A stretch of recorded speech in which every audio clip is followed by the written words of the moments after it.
देखिए, शिरडी साईं बाबा मंदिर में एक बार फिर से श्रद्धा और आस्था की अनूठी मिसाल देखने को मिली है, जहां दिल्ली के एक भक्त ने अपनी मनोकामना पूरी होने के बाद साईं बाबा मंदिर को तकरीबन 15 लाख रुपए मूल्य का असली हीरो से जड़ा मोर पंख आकार का सोने का ब्रोच भेंट किया है। भक्त ने अपनी पहचान सार्वजनिक नहीं करने की इच्छा भी जताई है, जिसे मंदिर प्रशासन ने सम्मानपूर्वक स्वीकार किया है। हीरो जड़े इस विशेष ब्रोच के अलावा श्रद्धालु ने मंदिर में तकरीबन 9 लाख रुपए का नकद भी चढ़ाया है। तो आप देखिए, मन्नत पूरी हो गई और उसके बाद शिरडी में किस तरह से आस्था का ये अटूट विश्वास देखने को मिल रहा है। उत्तर प्रदेश के गाजियाबाद में पैरा एथलीट चिराग त्यागी के परिवार वाले भी हत्यारे के एनकाउंटर की मांग कर रहे हैं। शनिवार को दिल्ली में जिंदगी की सबसे बड़ी जीत मिलने के बाद करीबी दोस्त यश खटीक ने ही गोली मारकर चिराग की हत्या कर दी थी। दोनों साथ साथ ट्रायल देने के लिए गए थे। चिराग सिलेक्ट हो गया था और यश रिजेक्ट हो गया, और यही बात यश को अच्छी नहीं लगी। जलन में दोस्त ने ही दोस्त का खून कर डाला। देखिए, यहाँ खून के निशान भी दिखाई दे रहे हैं। पुलिस इस मामले की जांच कर रही है और घरवाले आरोपी के एनकाउंटर की मांग कर रहे हैं।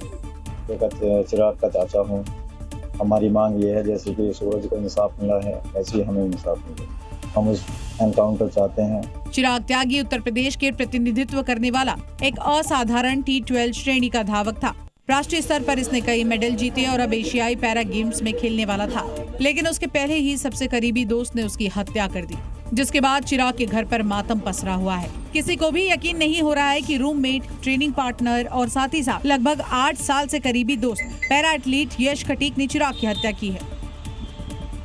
उत्तर प्रदेश में पड़ रही भीषण गर्मी से बचने के लिए लाखों लोग पहाड़ों का रुख कर रहे हैं, लेकिन अब हालात ऐसे बन चुके हैं कि मनाली से लेकर बद्रीनाथ तक आप देखिए किस तरह से टूरिस्ट की भीड़ उमड़ पड़ी है, जिसके बाद अब पहाड़ों पर कई किलोमीटर तक लंबे लंबे ट्रैफिक जाम लगे हुए नजर आए। ऐसे में अगर आप भी पहाड़ों पर छुट्टियां मनाने जाने की सोच रहे हैं तो इन तस्वीरों को जरा देख लीजिए, जहां पहाड़ों में भी सुकून कम और जाम ज्यादा नजर आ रहा है। हरिद्वार की ही तस्वीरों को देखिए, जहां मेन सड़क पर तो गाड़ियां रेंग भी रही हैं, लेकिन सर्विस लेन तो जाम ही हो गई। ना आगे जाने का रास्ता है और ना ही पीछे। केदारनाथ में भी कुछ इसी तरह के हालात हैं। वहां वाहनों की लंबी लंबी कतार लग चुकी है। जाम इतना है कि श्रद्धालु दर्शन तक नहीं कर पा रहे। 2 दिन से चले हुए ट्रैफिक में फंसे हुए थे। ट्रैफिक इतना बड़ा था कि 4 मिनट का रास्ता 4-5 घंटे में हमने वो पार करा। उधर मनाली में सुबह से रात हो गई, लेकिन जाम है कि छटने का नाम ही नहीं ले रहा। वाहनों की रफ्तार पर ब्रेक लगा हुआ है। यानी मैदानी इलाकों में गर्मी से बचने के लिए लोग पहाड़ों की तरफ तो निकल पड़े हैं, लेकिन अब सवाल ये है कि क्या पर्यटन स्थलों की क्षमता से ज्यादा भीड़ इन खूबसूरत पहाड़ों के लिए नई चुनौती बनती जा रही।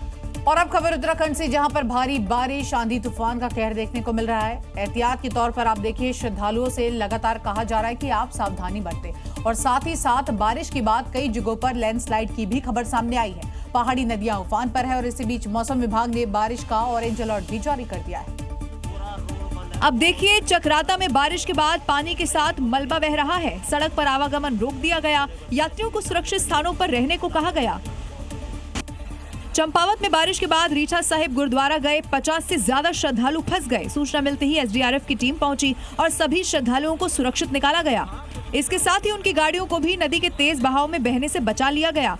गंगोत्री धाम का भी यही हाल है। यहाँ बारिश के बाद नदी का जलस्तर अचानक से बढ़ गया। माइकिंग कर लोगों को अलर्ट किया गया और सुरक्षित स्थानों पर रहने के निर्देश दिए गए। देहरादून में भारी बारिश और आंधी में एक पार्क की दीवार गिर गई, जिसके मलबे के नीचे कई गाड़ियां दब गई। ये तस्वीरें बताने के लिए काफी हैं कि उत्तराखंड में सैलाबी तबाही का सायरन अब बज चुका है। जब तक मौसम खराब है, तब तक लोग पहाड़ी इलाकों में जाने से बचें।